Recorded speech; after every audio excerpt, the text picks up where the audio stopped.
to stand up for fairness in their communities. And I thank the candidates who are here today, those who are out in their communities today. They have taken up that call to fight for fairness with such energy and vigor. I thank you all as supporters of the party for being here today. But if I can I point out one person and thank someone who is not only a great health minister, but a loyal and a wise source of counsel, the Deputy Premier, Campbelltown.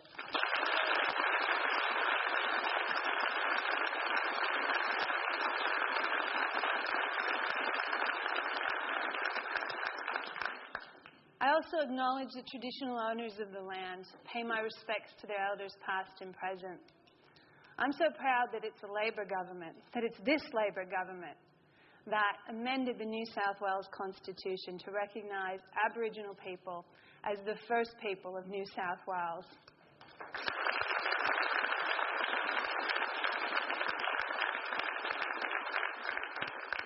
Now those scenes you saw in the video, getting out, talking to people one-on-one, well, that's been the best part of this campaign. It's the best part about my job as Premier. I know those of you who have the honour of representing your communities in Parliament know that's the best part of what we do every day. Talk to people, listen to them, and help them make their lives better. Like Richard Amory and I, there in Mount Druitt, we met a young mum who told us how the measures that we've outlined in our Fairness for Families package would make a real difference to their family. Like meeting with Verity Firth in Glebe at a supported playgroup where childcare workers told us how the early intervention programs we're supporting are transforming lives for Aboriginal families. You know, when you get out and you talk with people one-on-one, you know the local issues.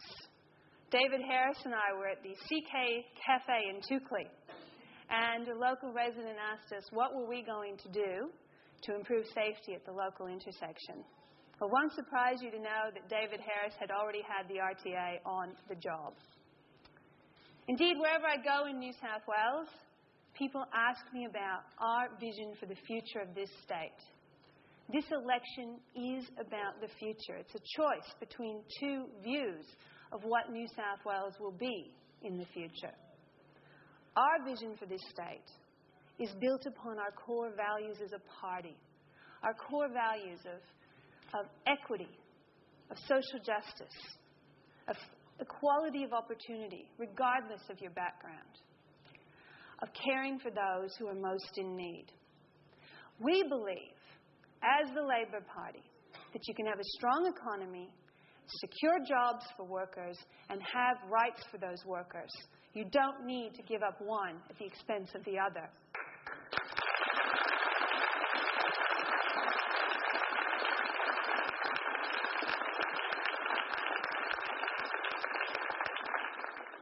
That's why this Labor government has paid down the debt left by the last Liberal government.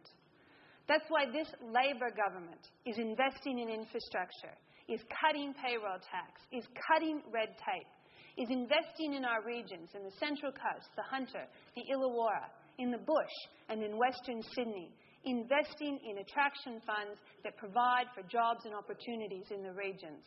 It's why this Labor government is building Barangaroo, the next great chapter of our city's CBD in Sydney, and indeed providing for the financial services capital of the Asia Pacific.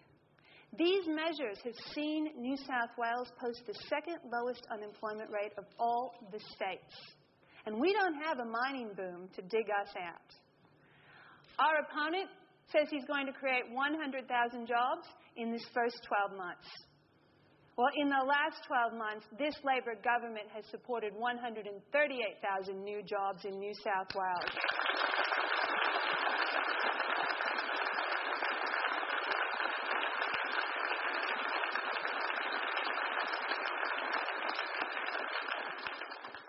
Our budget is back in the black, and our AAA credit rating is secure.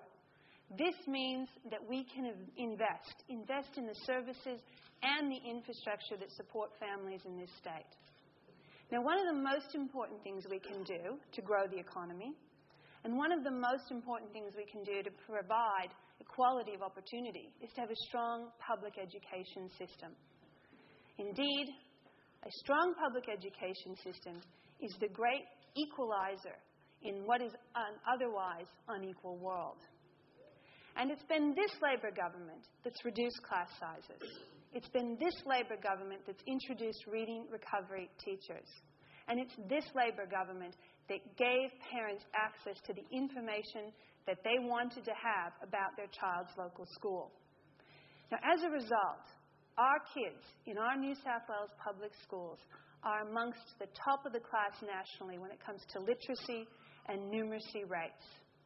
And I'm happy to announce today that if re-elected, this Labor government will make further investments in our children's education with 540 new selective school places in 9 of our high schools, with 150 opportunity class places in 5 government schools, and indeed with 60 selective school places provided through new technology for kids in the bush.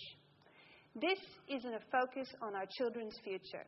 It also includes 100 new, highly accomplished teacher positions, providing kids in some of our most disadvantaged areas with access to some of our best teachers.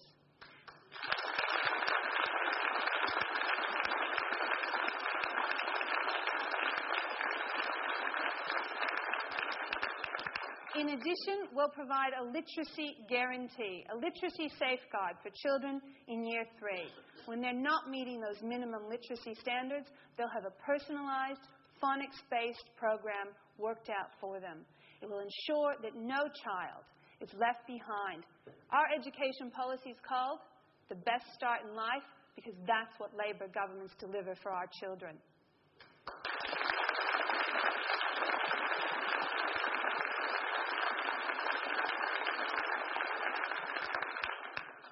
Now, a strong economy starts with education, but it doesn't finish there. As a government, we need to provide the services and the infrastructure that families rely upon. When it comes to our hospitals, this Labor government has rebuilt or upgraded every major hospital or emergency room in the state. And if we are re-elected, we will upgrade Wollongong, Campbelltown, Blacktown, Prince of Wales, Wyong, and Armidale.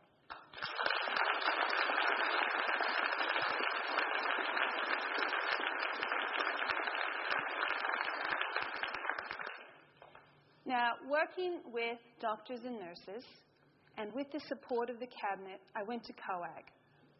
And I secured $6 billion for our hospitals. That's 840 beds.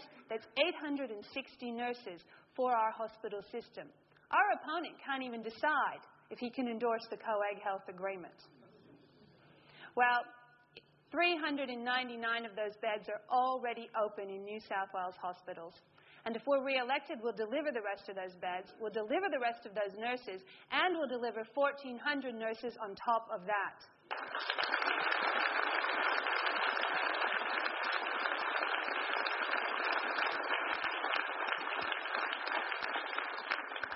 Nurses are the backbone of our health system.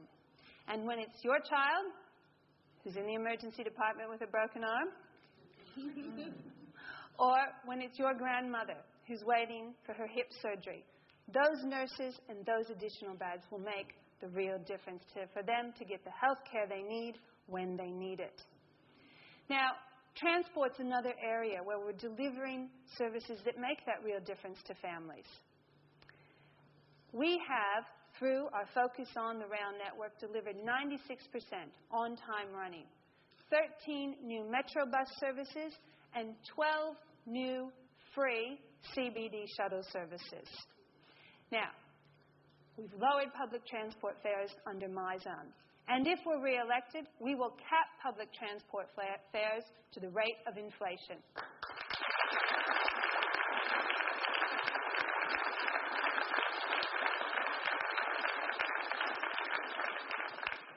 The Southwest Rail Link is under construction right now. The Richmond Rail Line is under construction right now. The Inner West Light Rail Line is under construction right now. So too are 626 Waratah carriages, 100 outer suburban carriages, and the first tranche of our 1,000 new buses. Now, I went to the Commonwealth and I secured $2 billion for the Parramatta to Epping Rail Link. And if we are re-elected, we'll build that Parramatta to Epping Rail Link and the Western Express line. Our opponent would give that money back. He would walk away from the Parramatta to Epping Rail Link. He must be the only person in New South Wales who thinks that we need less public transport, not more.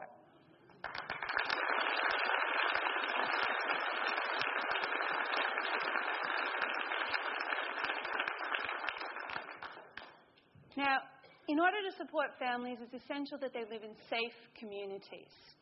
And our focus on police, providing police at a record strength, authorized strength of nearly 16,000, providing them with the equipment that they need, the resources and training, has seen 17 out of 17 major categories of crime stable or falling in New South Wales.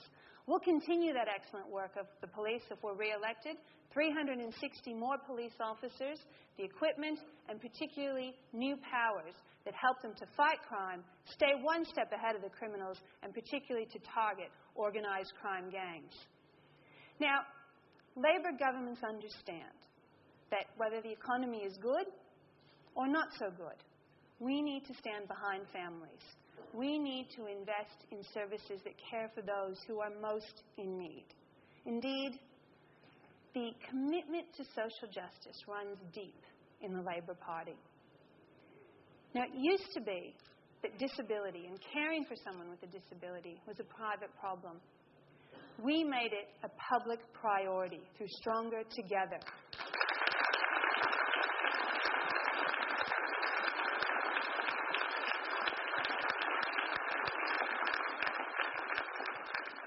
What our investment in disability services has meant? More respite so carers get a break. More early intervention so children get the help they need when it matters most. And more young people with a disability in paid employment so that their contribution is valued. Now, if re-elected, we'll continue that commitment with a Stronger Together 2 package worth $2 billion. All up, that means $5 billion of new money into disability services. It is the biggest investment in disability in the country.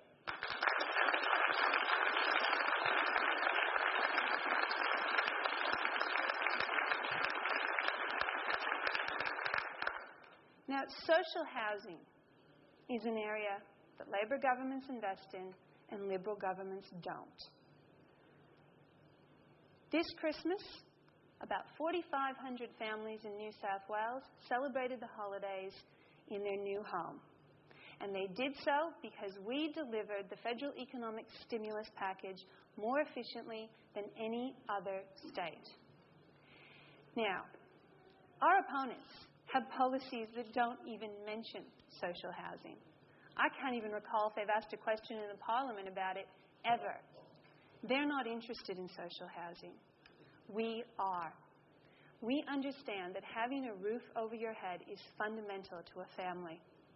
And if we are re-elected, we'll continue the building. We'll continue that to deliver 10,000 homes for some of New South Wales's most needy families.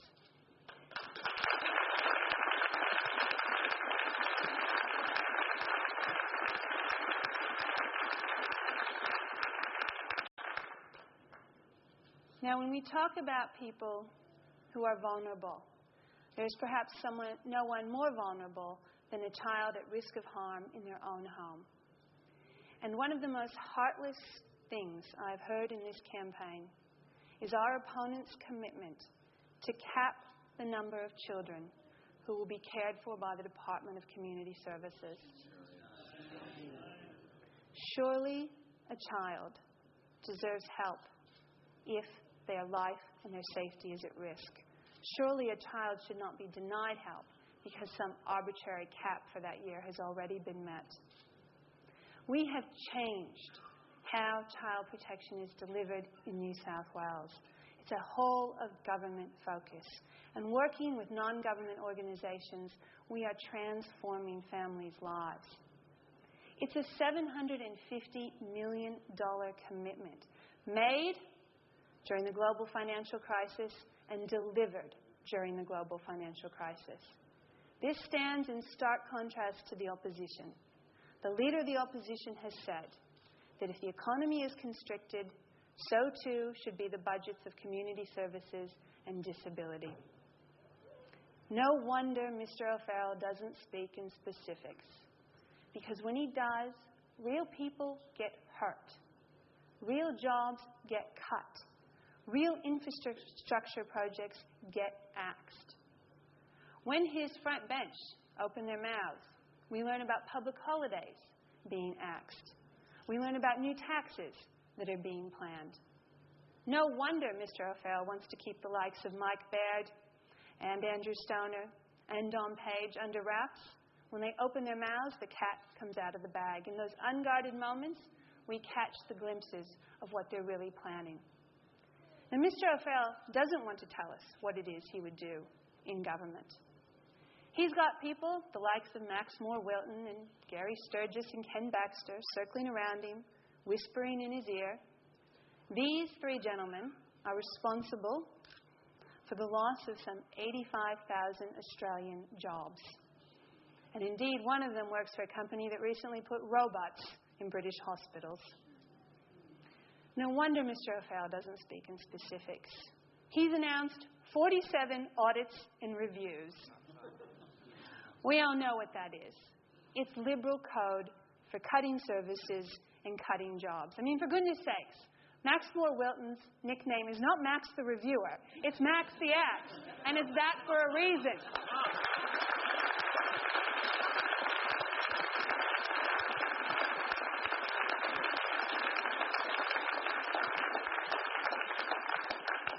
It's the liberal way. It is written into their very DNA. Outsource jobs, cut jobs, offshore jobs. Indeed, what that means for you and your family, less services. Now, Mr. O'Farrell thinks he has this election in the bag. He thinks he doesn't have to tell us what it is he's going to do. He thinks he's going to get a big blank check next Saturday. He's already planning his celebratory drinks for after the election. Mr. O'Farrell thinks it's good enough for him to roll out a press conference at 9:15, and by 10:05, his day's work is done. Well, I'm going to fight in this election, and I am going to fight hard for the things that matter to New South Wales families. I am going to fight hard to ensure that social justice and equity remains at the heart of government in this state. And I know you're going to fight hard too. I know you're already out there. Indeed, what I see our candidates doing every day is inspiring. It inspires me to continue this fight. I know you know what is at stake in this election. I know as Labor supporters that you know what our job is. Our job is to fight for fairness for families every single day, every minute, until the close of polls on the 26th of March. Now, tomorrow, I'm getting back on that Fairness for Families bus, and I am going to stay on it until the close of polls on the 26th of March.